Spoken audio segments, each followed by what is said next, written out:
With that, I will turn it over to Brian. Great. Thanks, Jen, and it's good to see all of you. I will be, I'll be brief and just provide a little bit of market context and then let Secretary Vilsack really get into the steps we're taking as an administration. But as Jen said, the context here is the focus, the appropriate focus on the question of grocery prices and the increase in grocery prices that we have seen recently over the last couple of months. And if we unpack that, one of the interesting findings of the report that we put out today is that about half of the overall increase in grocery prices can be attributed to a significant increase in prices in three products, in beef, in pork, and in poultry. And in beef and in pork, we've seen double-digit increases in prices over the last couple of months.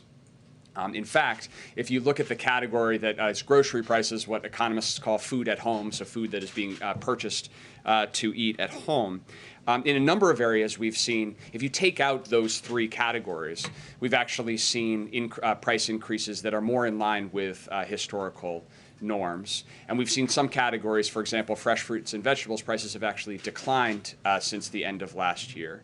And if you look at a category of prices like eggs, obviously a similar supply chain, similar input and feed costs to poultry, the price of eggs has actually come down over the last couple of months. The real drivers in these three areas, these three proteins.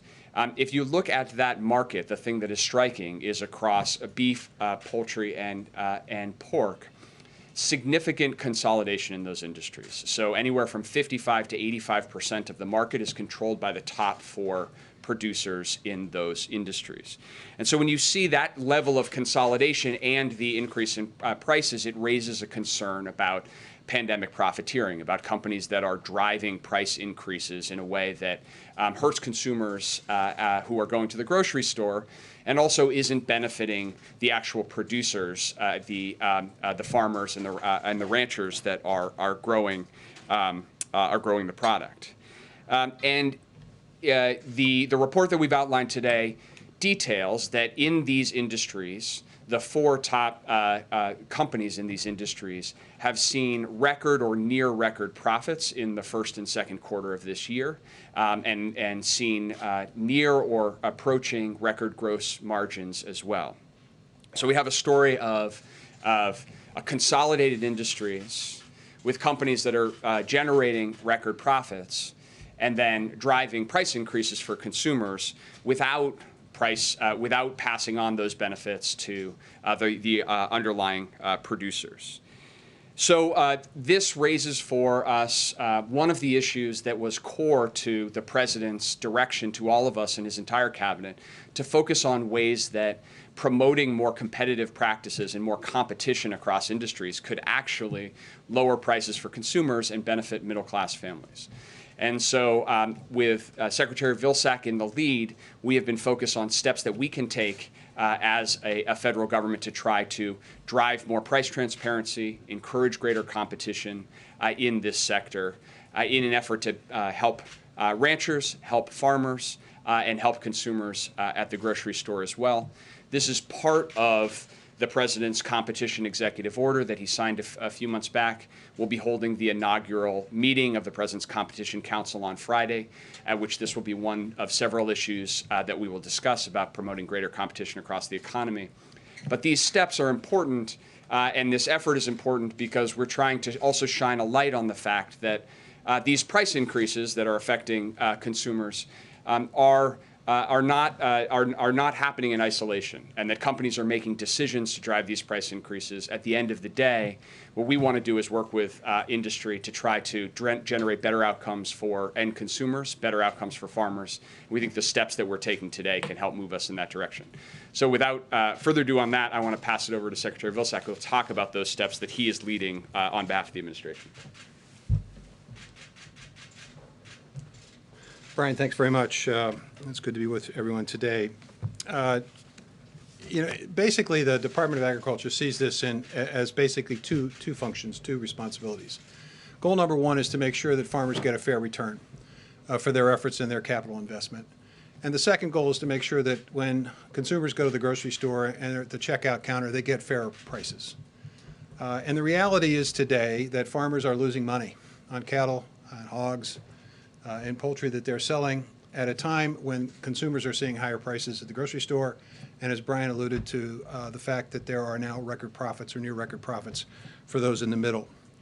So part of this is a function of consolidation and concentration, and we've learned during the pandemic that this is also a resiliency issue. When there was a major disruption in processing capacity because there are so few processors, we saw significant disruption at the marketplace as well. So this administration is focused on four major steps to try to take action in this area. First, strengthening the current regulatory system that we have, our Packers and Stockyards Act, to make sure that we are identifying and holding people accountable for unfair and discriminatory practices. And that regulatory changes are now being undertaken as we speak. Secondly is to make sure that there's adequate price discovery in the market. Because there is such consolidation, there is very little cash transaction that takes place in this market, and so it's very difficult to determine whether or not the prices that are being paid to farmers are fair.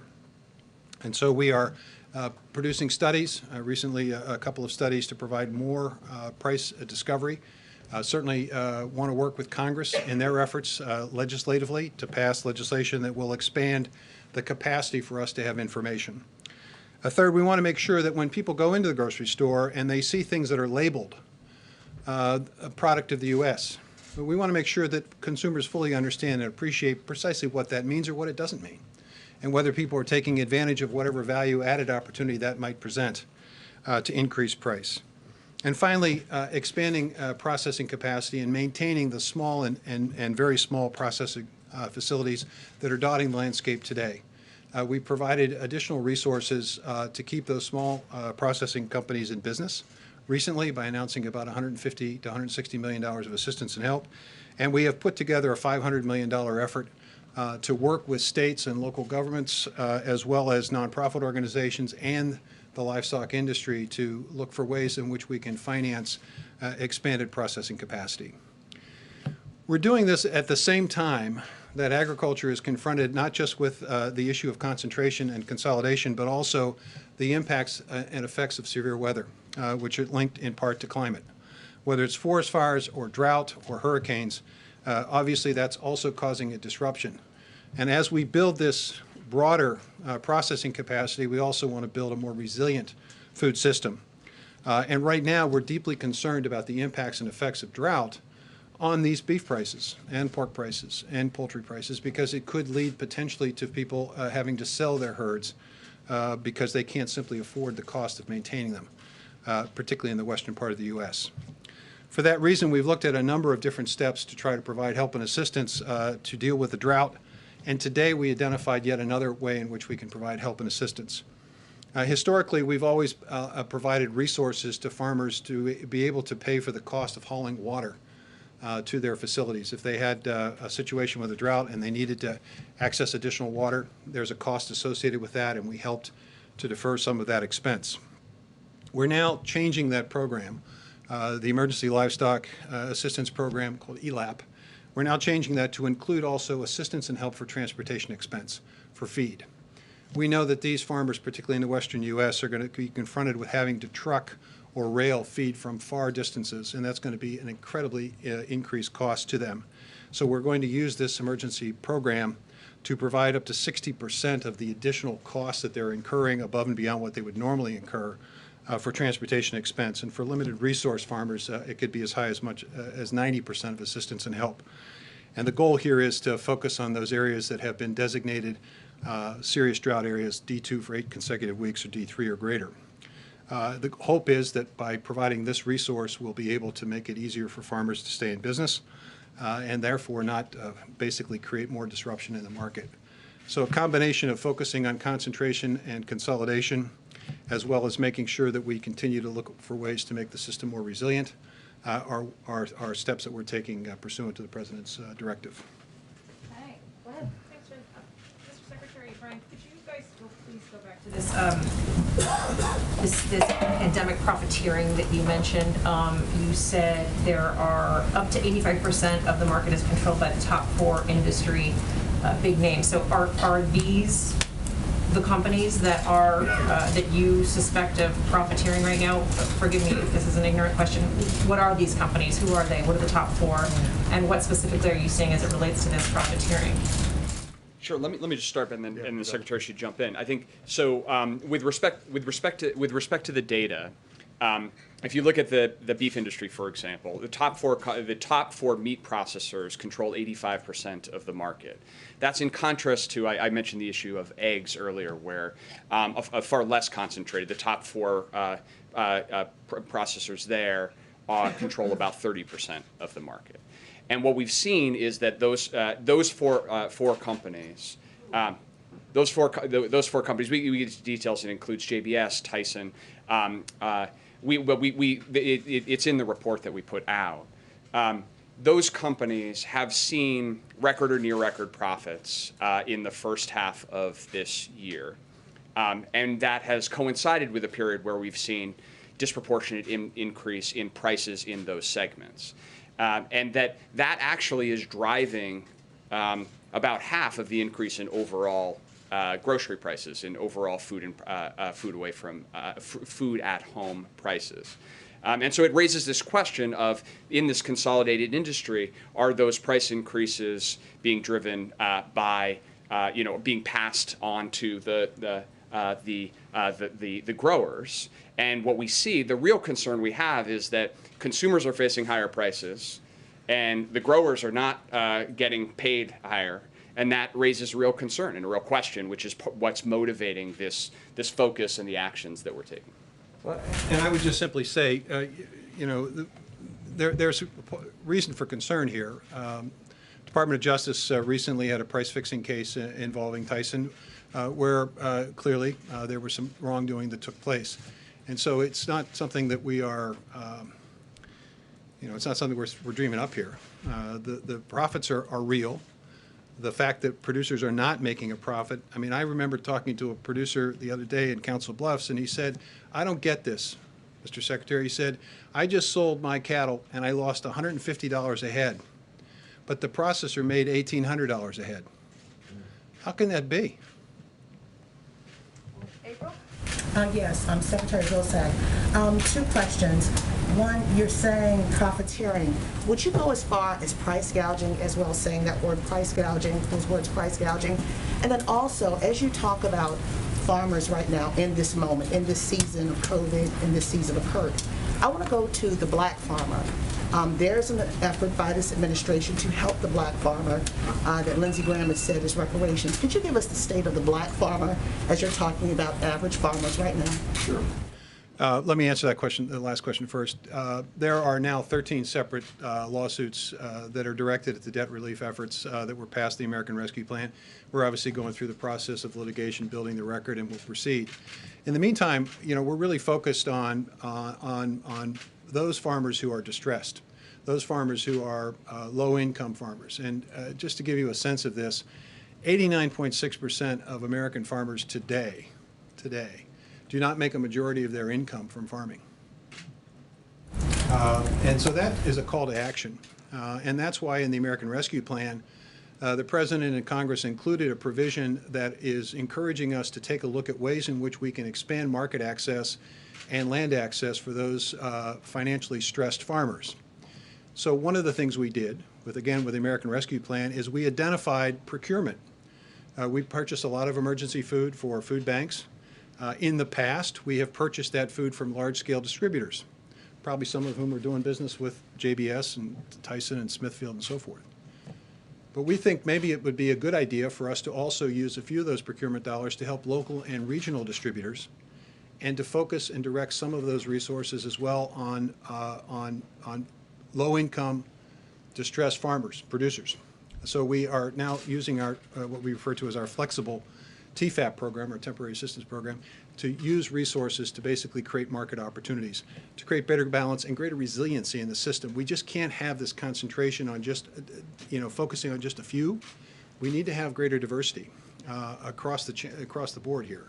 So we're looking for ways to increase market, increase land access, make it easier, obviously, on the debt side, and that's going on. But what about the profiteering versus price gouging? Well, look, again, if I'm losing $150 a head on my cattle, and the guy who's buying it from me, who's forcing me to take that price, is charging and making $1,800 a head, I don't know what you call it, but what I do know is that our job is to make sure that that farmer gets a fair price, and that the producer, when I go to the grocery store and I'm in the checkout line, I'm paying a fair price. I'm not paying more than I should.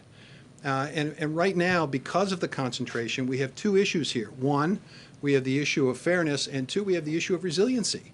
Any one of these facilities, whether it's a cyber attack in JBS or whether it's COVID basically shutting down some of Tyson's facilities, it causes disruption in the market.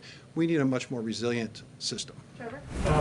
One for each of you. Brian, for you, how did you integrate climate into this decision? I think meat production and consumption is one of the leading greenhouse gas emitting areas of the economy, and don't higher prices kind of disincentivize that kind of behavior?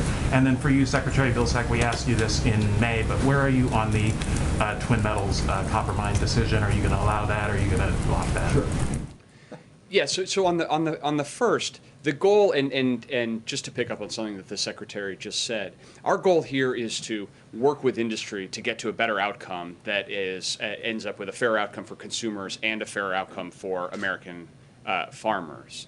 And when the lack of competition doesn't benefit, that we want to work with industry, because actually the lack of competition also leads to resiliency issues. And one of the things that we've seen, I mean, we all have experienced in this pandemic, is that a serial underinvestment in the resilience of supply chains, coupled with consolidation in particular industries, left our economy extraordinarily vulnerable. And we continue to live with the consequences of that. And so, in that context, we think it's pretty important not only to address the very practical issue that Secretary Vilsack is describing about the market dynamics, but also to remind everybody that we just lived through an extraordinary period of time where demand for these products was sustained by extraordinary government action.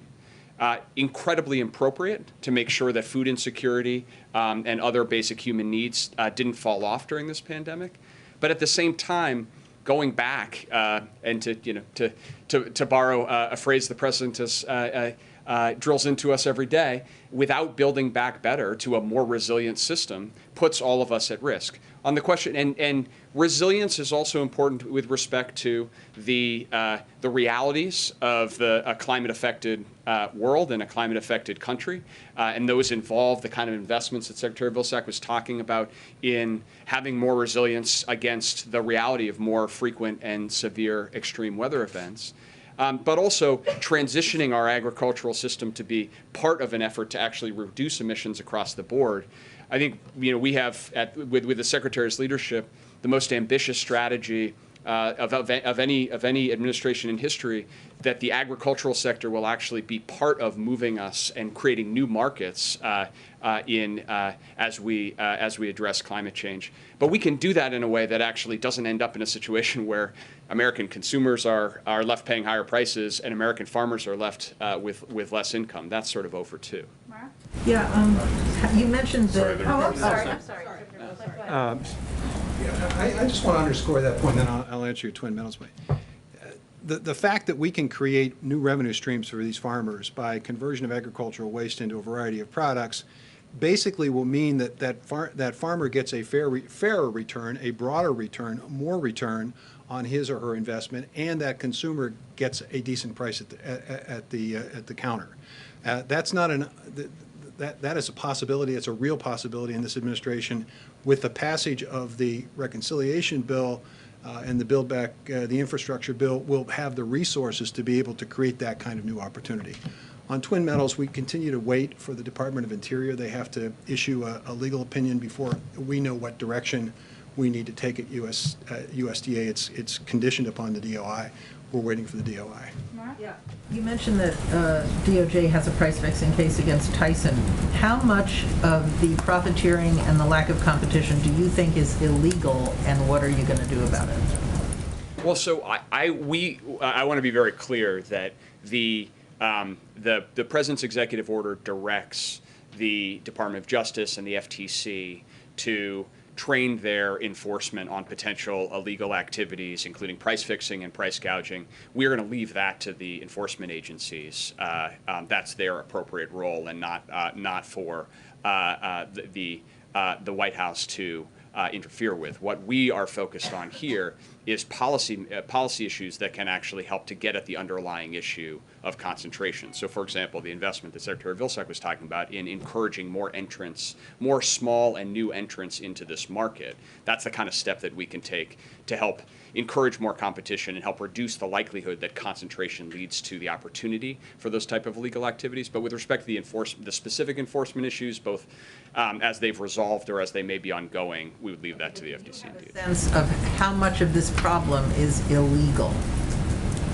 Regardless of the enforcement and what DOJ is going to do about it, I'm just asking you, is it like 10%, 50%? How much of this consolidation and profiteering is illegal in your mind? Right. Precisely because I'm going to leave those investigations to those agencies. I'm not going to speculate on.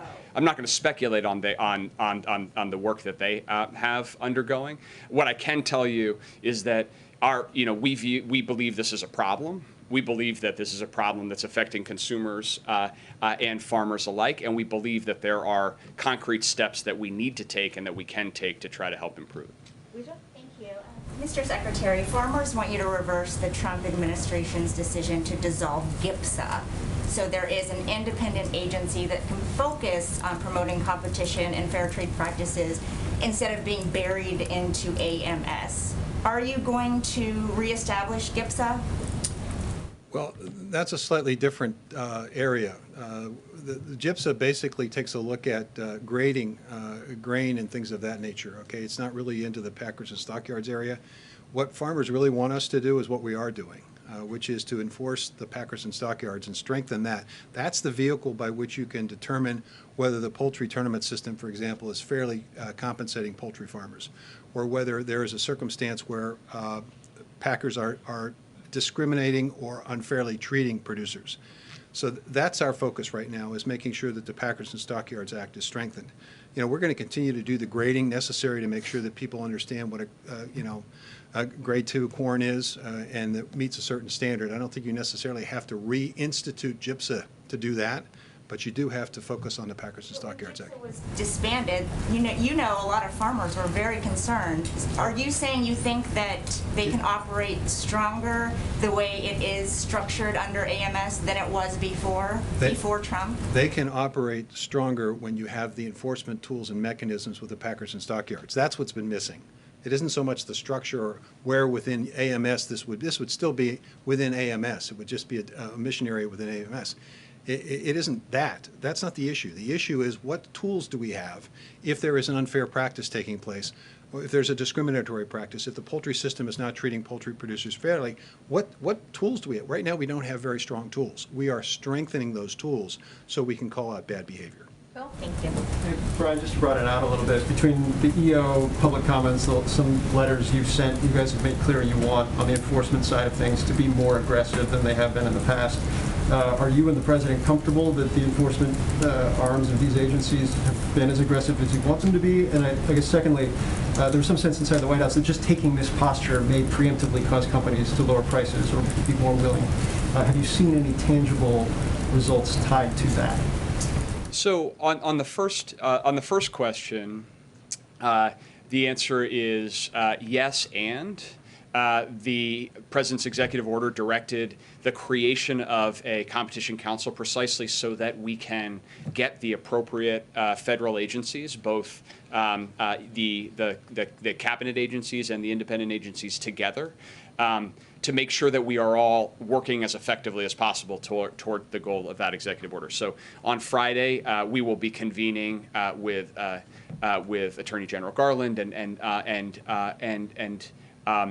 a number of the other relevant agencies to discuss steps that each agency is independently taking, but then how these all work together. And the truth is that just that information sharing is incredibly important, because some of these issues that we're talking about here are intimately related to logistics and transportation issues. So the steps that Secretary Buttigieg is taking, the Department of Transportation, with respect to our ports and our trucking and logistics, you can't effectively solve these issues without having that cross-functional approach. So we'll continue to do that and continue to stay focused at the president's direction on making sure that we're living up to the commitments on the executive order. With respect to your second question, certainly we believe that it's long overdue to have a clear public focus on competition and enforcing antitrust statutes. It's probably been some time. I don't know, ever. It may be the first time ever that GIPSA was issued from the podium at the. But some time to have the Secretary of Agriculture stating a priority, the enforcement of the Packards and Stockyards Act, and we believe that that does send an important signal to the market, and that these steps in the aggregate send signals. Certainly, we've seen some. We've seen some instances. There's been some mergers that you and others have covered recently. So I think that we are hopeful that by making clear that this is a priority, that we can bring industry together to more constructively try to solve these issues, and including ultimately the decisions that private companies will make. All right, we can do about two more. Alex? Maybe the Secretary can speak to this. Do you have a sense of when these moves will be felt by consumers and sort of trickle down into lower prices? Because these are problems that are pretty systemic and have been going on for a while. And then I have a question for Brian about the economy overall. Well, there's no question that our intent is to try to get these processing plants and projects going very quickly. We've already been able to identify a couple of projects that would be helped by our resources, and so I think you will expect to see at the end of this year and early next year some progress there. That's going to send a strong message, to Brian's point, to the industry that there's going to be competition, and they're going to have to respond and react to it. So the hope would be that they respond accordingly, and that, again, farmers get fair prices and the consumers are getting fair prices at the grocery store. On the economy, the White House has long been promoting these very strong projections for the growth of the economy. This week, though, Goldman Sachs downgraded its projections for the economy. So has the White House overpromised? Are you at all concerned that you've set expectations too high at this point? So it's a good question, and I think it's also one in which the private forecaster that you mentioned downgraded its forecast. But even with the downgraded forecast, growth in 2021 would be the strongest that we've seen in decades. So what we are seeing, I think, is the record and historic strength of this recovery. Not just historically compared to other recoveries from crises and recessions in the United States, but record globally right now. The United States is the only developed country where GDP has already recovered to its pre-pandemic level. That's happened nowhere else in the world. The strength of economic growth and of growth in the labor market is sufficient that we can continue to see strong growth, even as we deal with unanticipated circumstances, even as we work through the COVID, the Delta challenges that the president will speak to tomorrow. So we continue to be focused on the fact of how can we continue to build momentum into that recovery. But even as we see these step downs, I think the thing that is most notable about that is that even with these headwinds, we're seeing the United States continue to outpace our international peers and continue to outpace our historic progress for recoveries at similar points in recoveries. All right, Josh. Thank you. Can you just circle back to what the DOJ active file is? Your blog mentioned it was a poultry investigation, but a year ago there was a civil one launched aimed at beef. Is there one on pork, and are you adding or expanding these investigations? Because this seems where the real teeth would be, right? If you gave DOJ more firepower of some kind to pursue this. The case I mentioned was a poultry case. Right. So I'm not. Poultry and beef going on now, but not pork. I'm not aware of a pork case. There could be, but I'm not aware of it. Okay. That's sort of outside of our jurisdiction. The only time we ever get engaged in this is if the Department of Justice contacts us and says, hey, we need some information or data. It's not that we precipitate those investigations, it's a Department of Justice function, appropriately so. What we are doing in terms of the tools, the Department of Justice has the capacity and the ability, and they exercise it under their current statutory framework. What we don't have, what we're now going to get, are tools that will allow us to take more definitive action, more aggressive action when we see unfair and discriminatory practices. We don't have that power now. We tried to get it during the Obama administration. Congress blocked it. We now think we're in a position to move forward on this, and we're going to aggressively move forward on it. Any of those cases obviously raise the question of whether you're interested in looking at breaking up these companies somehow. Is that what the administration is? Well, I think the open fact, to at all? no, I think the fact that we are put $500 million on the table and basically have begun a process of reaching out to states, to farm organizations, to philanthropic organizations, and asking the question, what could you do with this resource that would allow us to significantly increase processing capacity in this country in places where we know there is a need for this, where there are not competitive markets, and the reaction to this has been quite favorable. I would anticipate and expect that this $500 million is going to leverage additional resources from those sources, and I think we're going to find out that maybe we're onto something here, and we may end up looking at numbers north of $500 million. You're more interested in, I guess, incentivizing or building production outside these big four rather than breaking up the big four. I'm looking at what I have power to do. And I have power to basically put the $500 million on the table. I have power to do packers and stockyards. I have power to do more price discovery. I have power to take a look at product labels to make sure that they're not misrepresenting or confusing customers and consumers. And that's what we're doing. We're doing everything we have the power to do, and we're strengthening the tools to be able to do it. Can you quickly address the debt limit question? Secretary Yellen wrote Speaker Pelosi today warning about that. What is your read of that? How much time do you have left until the debt limit becomes a problem? Well, on the time question, I would just refer you exactly to Secretary Yellen. I don't have anything to add to Secretary Yellen's letter, which outlined her current, the Treasury's current projection of exhaustion.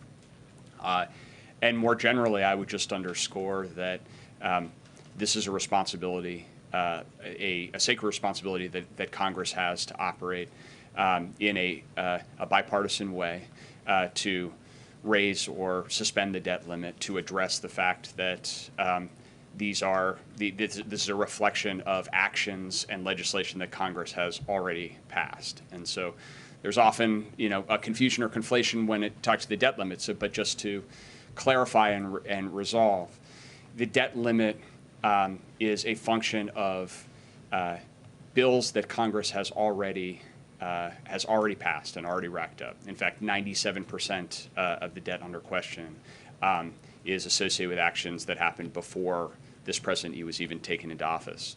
And in fact, even if Congress took no future action ever, did nothing else in the future, Congress would have to raise or suspend the debt limit because it's a reflection of actions already taken.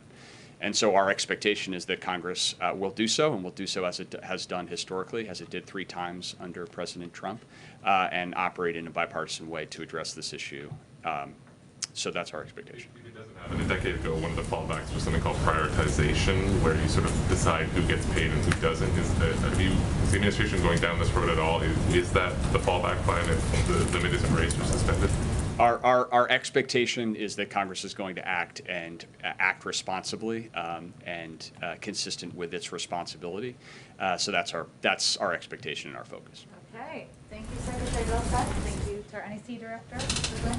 Thanks. Thank you. Okay. I don't know that I have anything else at the top. I know we've covered a lot of ground there. I'm happy that the GIPSA question was answered by my colleagues there, Ouija, relieved. Alex, why don't you kick us off? So the president's remarks on the pandemic tomorrow, can you preview any of what we should expect from him? And then also, I wanted to ask you, he's talked a lot about defeating the pandemic in the past. You yesterday said that his remarks tomorrow will address how you'll get the pandemic under control. So are we shifting to a point at which this pandemic can no longer be defeated and we need to sort of live with it and figure out how to get it under control? Is that where the White House is now? Well, first, let me say on your first question. So the president right now is meeting with members of his COVID team to talk about a range of steps, including his plan. He'll announce tomorrow 6 steps to stop the spread of Delta and increase vaccinations. And to kind of get to your second question, and then I'll go through some of the preview, we want to be specific about what we're trying to accomplish in this moment and what these 6 steps will do. We know that increasing vaccinations will stop the spread of the pandemic, will get the pandemic under control, will return people to normal life. That's what our objective is. So we want to be specific about what we're trying to achieve.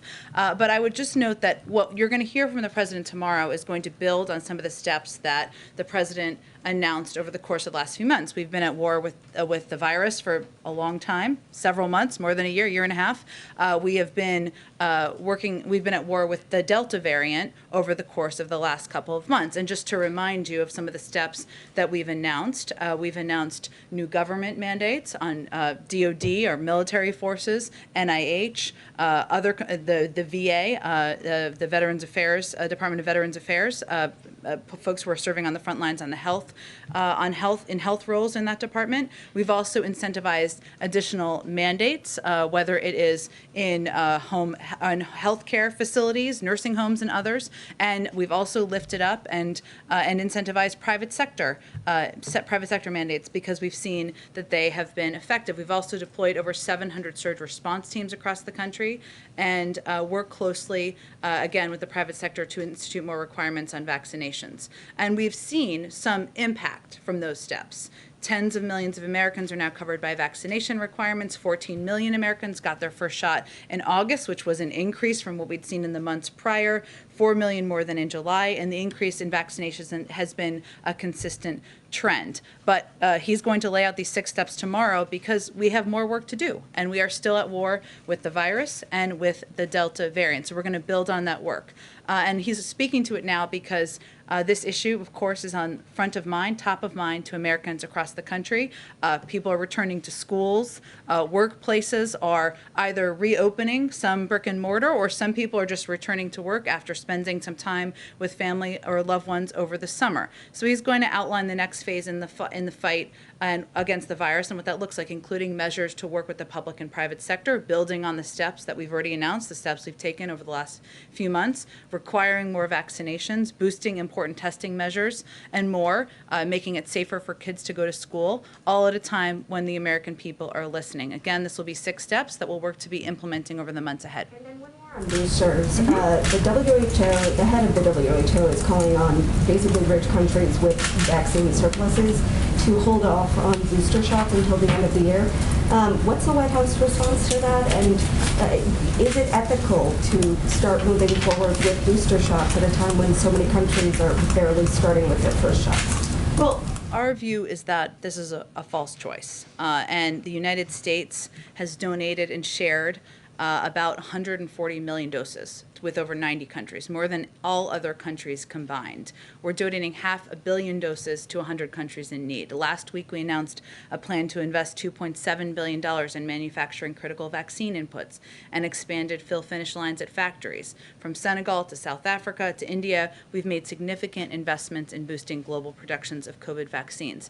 At the same time, the president and this administration has a responsibility to do everything we can to protect people in the United States in this country. And as our health advisors have recommended additional booster shots, we are working to implement that. Our view is we can do both. I'd also note that there are, in addition to access to vaccine doses, one of the reasons that we have invested in areas like manufacturing critical vaccine inputs, expanded fill finish, is because sometimes the issues are also about distribution channels, about having enough personnel who are trained to distribute these shots, manufacturing capacity, certain access to certain components that go into vaccines. We're working through those as well. But we are doing both. We think we can do both, and we will continue to do both from the United States. Go ahead. So a couple questions on Texas. The governor there was asked about the lack of an exception for rape or incest in the abortion law, and I don't know if you heard his comments, but he said his answer to that question was that Texas will work tirelessly to make sure that we eliminate rapists off the street. I'm just wondering if the White House has a response to that. Well, if Governor Abbott has a means of eliminating all rapists or all rape from the United States, then there'd be bipartisan support for that. But given there has never in history of the country in the world been any leader who's ever been able to eliminate rapists from our streets, it's even more imperative. It's one of the many reasons, I should say, not the only reason, why women in Texas should have access to health care. So it does not change our objectives, does not change our commitment. The Department of Justice, the Attorney General announced a step on Monday. Our Department of Justice is continuing to look at legal options. Our Department of Health and Human Services is also continuing to look at all options, and the President has made clear that it's a priority to do everything we can to ensure women in Texas have access to health care. I want to push a little bit on that front, this looking at options. For women who are in Texas right now who might be in need of having an abortion, who perhaps are looking at this White House for a Hail Mary intervention, the clock is ticking for them. The clock is literally ticking for them today. So in terms of their decision making, can this administration offer any help to them now? What would you tell these women who are looking to this White House to help them? Is help on the way? Well, we would tell them first that this law is a violation of your rights, and we are going to do everything we can to provide assistance as quickly as we can. One of the reasons why the Department of Health and Human Services is a key component here is obviously because they oversee the nation's healthcare systems, but they are going to look for ways to make sure we are providing access to healthcare to women in Texas. I noted that the Department of Justice announced a step that they were taking on Monday. Clearly, this law this bill that was signed into law is something we strongly oppose, and there's an urgency to looking for and announcing actions to help women now. And certainly we understand that women are looking at their choices right now, today, tomorrow, last week, and we are hopeful we will have more to convey to them directly. But in terms of tangible help that's on the way, would the White House support the FDA lifting restrictions on mifepristone, the so-called abortion pill? This is a decision that the FDA has to make on their own based on science. And certainly we believe in the independence of the FDA to make these decisions, and we know that there are a number of advocates who have called for that, but we'll leave that decision to the FDA. Go ahead. The January 6th Commission has asked for a number of documents from executive agencies pertaining to actions by the prior administration. I believe the deadline for complying with that is tomorrow. Is the administration going to assist in that investigation in the way that they have asked, or are you going to assert executive privilege? For documents from the prior administration? Yes. I would have to check. Well, a number of these, though, I know we've had conversations about this before, and I'd have to check with the counsel's office, are not in the White House. They are documents that often go to the archives or other localities that are not overseen by the White House, so I'd have to check and see what documents we would actually have access to here, or if there are other places, parts of government that would be the ones who would have control of these documents. I just want to check, if the White House counsel's going to weigh in on that decision, would your recommendation to those agencies be to comply or to assert executive? Again, if we're talking about documents in the National Archives, that wouldn't be our purview here. Those would be documents, and I think we've had discussions along these lines before, so I'd have to check on whether there is any applicability to anything we would have oversight of from this White House currently. And then one economic question, there was Labor Department data this morning that showed a record number of job openings, 10.9 million job openings. But we also still have millions of people who are unemployed and been sitting on the sidelines for a very long time. Just curious if there's any new approach that the administration is going to take to helping employers get their jobs filled. It's curtailing economic growth. So. Well, I think you're talking about the JOLTS data, yes, which pertains to July data. So it is a little bit old at this point in time, given we're into September, and we've seen jobs numbers come out in that period of time where we've seen that still an average of 700,000 jobs per month are being created, or people are being matched with jobs in that period of time. Look, I think what we look at is the data across the period of time, across a broad period of time. We know our employers are continuing to look for workers to hire, and worker power is rising as workers have more choices available to them, and that continues to be the case. And we believe that having workers empowered is a good sign. We are also seeing that we are continuing, we've created now to date 4 million new jobs, more jobs than any other administration in this period of time in American history. That's also a good sign. So I would say that as we look at our efforts here, we look at whether employers, or we recommend, of course, whether employers are offering a livable wage, whether they're offering benefits to attract workers, and we're also seeing continued positive signs in month-over-month trends as it relates to the economy and job creation. Go ahead. Does that make sense, when you look at the uptick in vaccinations, mandates and requirements, I think are broadly popular when you look at polling around the country right now. Given the scale of the Delta surge that's continued over months, that perhaps you should have been more aggressive earlier when it came to pursuing policies like that? Well, we have seen, yes, they're not only popular, but they are also effective. We've also known as, say, the federal government as one of the biggest employers in the country that we knew we would take an approach over time to implement any mandates or mandates that would require vaccination by employees. There are some companies out there that were waiting for final approval by the FDA. There also were some companies that wanted a period of time to implement mandates. That's all understandable. So our view is this is certainly one of the ways that we've seen more people get vaccinated. We've seen it be effective, and we've seen it rise in approval and support across the country as people who are vaccinated are increasingly popular. But all we can do at this point is look forward and determine how we can take steps now to continue to get more people vaccinated and get the pandemic under control. And then one on the flights that have been stuck in Afghanistan. I understand the state is leading on this, but you guys have made clear you're paying very close attention to American citizens still in the country. I'm trying to square where things actually stand. The Secretary of State said a couple of times it was a documentation issue. A U.S. Senator, Richard Blumenthal, pushed back vociferously on that. Today, the Secretary of State said the Taliban are not permitting the charter flights to leave, kind of putting it precisely on them. What's your understanding of the holdup? And if the Taliban is preventing them, what levers do you have right now? Well, a couple pieces are true here. So one is we are continuing to press the Taliban, the Secretary of State is, to do more to abide by allowing American citizens, individuals with who are legal permanent residents, and individuals with proper documentation to depart the country.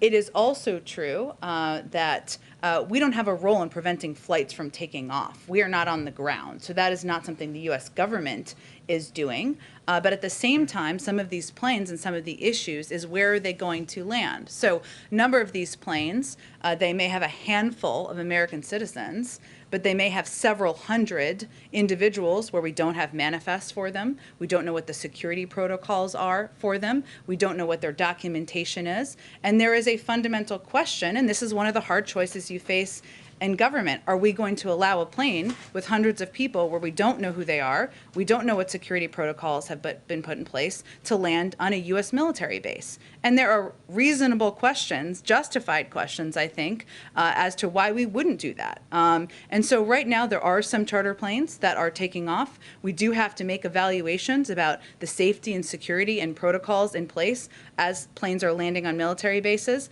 And there are some challenges as it relates to documentation, where a number of people may not have documentation, some for good reason, because they're trying to depart Afghanistan. But that is something we're working through. These handful of American citizens, we are also in touch with. They are not the majority of these flights. Far from it. It is a small number of American citizens who we're talking about on these charter flights. Can I follow up on that, please, Jen? So sure. Are you essentially saying that is the administration essentially saying, I mean, picking up from what Secretary Blinken has said today about documentation, is the administration essentially saying that Taliban is the only one who has access and who's able to check passenger documentation against these flight manifests? And if so, what is stopping the U.S., for example, from sending personnel over there to do this job and to allow these passengers to leave on the flights? I understand they're not all Americans, but many of them are Afghan allies. Well, none of that is what I said or what the Secretary of State said. So let me try again. So there are the flights. We obviously don't have personnel on the ground. That's correct. We don't. What our objective is, and we have a presence in Qatar, right, as you know, our Secretary of State has been on the ground in Qatar, is negotiating and having discussions as we speak with international partners, and also members of our State Department are in discussions with the Taliban, because we do want to work through and ensure that we can allow additional flights to land at military bases. But it is also true that we are not going to allow flights to land where we don't know what security protocols have been taken, whether people have been vetted, who are on these planes. And I don't think the vast majority of American citizens want us to do that either. So right now, we are working through this process, and we are also in touch with the American citizens who are on these flights or who are in the vicinity, which are a very small number, to work through getting them out of Afghanistan. We are committed to that. We absolutely want to do that. We've already evacuated a handful of people, and we're continuing to work through. Now, things that will make it much easier for certain are if Qatari Airlines, we're working with them to see if they can get flights up and operational, more efforts to get individuals evacuated over land. We're working through all of these components, and it's the reason why the Secretary of State is on the ground in the region discussing and negotiating as we speak. Okay, we're going to keep going, Vija. Go ahead, Vija. Go ahead, Vija. I think I answered your question. Go ahead, Vija. Thanks, Jen. I wanted to follow up on the President's speech tomorrow. Sure. You mentioned schools and private sectors as two areas of focus, but you've also been very, firm in maintaining independence between the federal government and what schools and the private sector does. So tomorrow, should we just anticipate the President to say much of what he's already said, to urge those entities to take action, or will there be something new that's actionable? There will be new steps the President announces tomorrow, absolutely. And will any of those new steps influence the average American's day-to-day life? Should we expect any new mitigation recommendations, as an example? It depends on if you're vaccinated or not. Go ahead. It's possible that there's something new. There are six steps the President's announcing. There will be new components, as I noted and you noted. Some of that will be related to access to testing. Some will be related to mandates. Some will be related to how we ensure kids are protected in schools. And we'll have more. We'll preview more tomorrow as all the pieces are finalized. But there will be new components that sure will of course impact people across the country. But we're also all working together to get the virus under control, to return to our normal lives. And I know many people, I'm sure, are looking forward to hearing what the President has to say. And then just one quick follow-up on timing. We're just a few days away from September 11th. Do you have any update on when the DOJ might release those FBI documents related to the investigation? I don't. It's their process. They're obviously overseeing. I think we said a couple of weeks ago we didn't anticipate that process would necessarily be done in advance of September 11th. It's really based on their timing. It's not a deadline. I don't think that they've set for that. Thank you, Jen. Following up on these charter flights that the Taliban is holding up in Afghanistan, the Secretary of State said there are limits to what we can do without personnel on the ground. Yeah. You just said we are not on the ground. You're right. Whose fault is that? I don't think this is about fault here. I'm convinced. I think what people want to understand is what we're doing to help address it. There's a handful of Americans, and I'm sure you're not suggesting we should have flights with hundreds of people we don't know who they are, where there's no security protocols. Too few to go in? Too few. I just am conveying to you there's a handful of Americans who we are also in touch with, and we are working to help get evacuated from Afghanistan. But decisions you have to make in the federal government are not yes and no decisions or as simple as what you're laying out here. What we're evaluating and looking at is how to keep people on our military bases safe while also getting these U.S. citizens, dual citizens, people who are prepared to leave Afghanistan able to leave. At the same time, we don't think we're not going to allow flights that have hundreds of people who we don't know who they are, who haven't been security protocols, where we haven't seen the manifests, to land on U.S. military bases. Okay, there are now more terrorists wanted by the FBI and the new Afghan government than there are women. Does the President think that is a foreign policy success? Well, first of all, no one in this administration, not the President nor anyone on the national security team, would suggest that the Taliban are respected and valued members of the global community. They have not earned that in any way, and we have never assessed that. This is a caretaker cabinet that does include 4 former imprisoned Taliban fighters. We have not validated that. We have not conveyed we're going to recognize it. What we are working to do, and nor are we rushing to recognition, there's a lot they have to do before that. What we are working to do is to engage with them because they oversee and control Afghanistan right now to get American citizens, legal permanent residents, SIV applicants out of Afghanistan. We have to engage with them. To engage with them, their new acting interior minister is a Haqqani network terrorist. He's wanted for a bombing that killed 6 people, including an American. He's believed to have participated in cross-border attacks against U.S. troops. There's a $10 million bounty on his head. Why are we engaging? Should we not talk to the people who are overseeing Afghanistan and just leave it and not get the rest of the American citizens out? What are you waiting for them to do? They just formed their government. What are you waiting for? Something? Waiting for what? You're saying that we're not going to rush to recognition. That means that there could be recognition. As we've said many times, the international community is watching, the United States is watching. It's whether they let people depart the country who want to depart, whether they treat women across the country as they have committed to treat them, and how they behave and operate. And therefore, we're not moving toward recognition. At the same time, we're dealing with a reality world here where we have to engage in order to get American citizens and others out of the country. Go ahead. Jen, you mentioned that there will be news tomorrow in the president's speech as it relates to mandates. Should Americans expect more similar government mandates like what we've seen with agencies and the federal workforce, or would this be in a different category? Well, we've always said we would build on what's been announced to date, right? With the Department of Defense, Veterans Affairs, NIH, and others. And I expect you'll hear more from the president on that tomorrow. We also believe that the private sector has a role here, and you'll hear more from the president on that as well. Will he set any new goals or benchmarks tomorrow, or is that not viewed as a very useful tool anymore, given vaccinations are lower than they were compared to earlier this year when those were what was maybe driving some of that? Well, the president's still working through his speech, and our objective and our goal is to vaccinate more people so we can reduce the spread of the virus. But I'd also note, before we compare now to 6 months ago, or when the president came into office, there were about a tiny percentage of people who were vaccinated. Then we had much wider access, thanks to the operational preparations of this administration, to the vaccine. So naturally, we knew that there would be an uptick in vaccinations, and then it would be harder and harder because we would get to the point where people didn't want to get the vaccine who had access to the vaccine. That was a period that we knew and anticipated would happen. What we did see was a promising trend about the numbers in August, which were significantly higher than July. And just lastly, following up on the trip yesterday, will any more New Jersey counties be added to that disaster declaration, or is the damage assessment still ongoing? The damage assessment is still ongoing. It's a process, of course, that has to move through not just county officials, but FEMA to assess the damage. But certainly we are amenable to that. And the president has been very clear with every elected official in New Jersey and other states that whatever they need, we will work to get them what they need. But there's, of course, a process that needs to be completed, which is still ongoing. Go ahead. One follow-up on Texas and abortion, and then another on reconciliation. Can you say if the White House supports the Women's Health Protection Act, and if not, why not, since this is a bill that would codify Roe v. Wade, which you've said is a priority for the White House?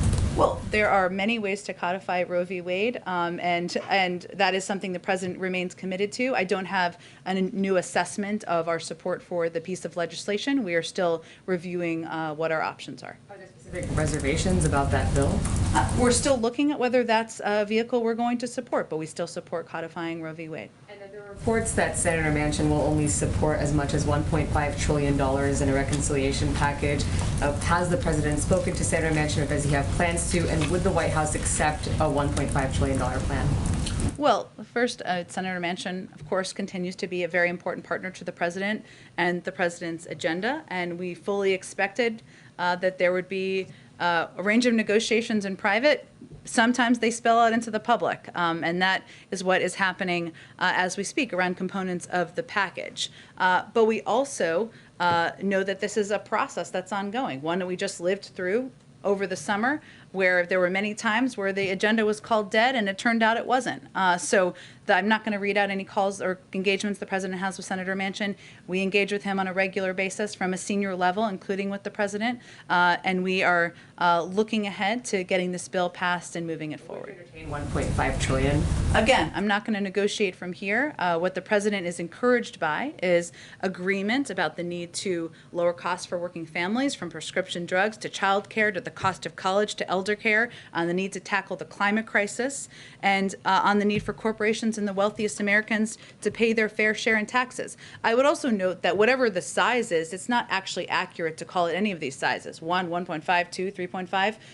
This is going to be paid for. That is something the president is committed to, something Senator Manchin has called for as well. And the real choice right now is whether you're going to lower costs for people in this country on elder care, child care, cost of college, or whether you're going to prevent or allow the wealthiest Americans and corporations to continue to pay the tax rates that are hardly fair moving forward. I've been told you have to wrap. Okay, go ahead. In an attempt to clarify the White House's position on the debt limit, Yeah. following up on my friend Josh's Sure. question. So in her letter today, the secretary said that the extraordinary measures would run out sometime in October.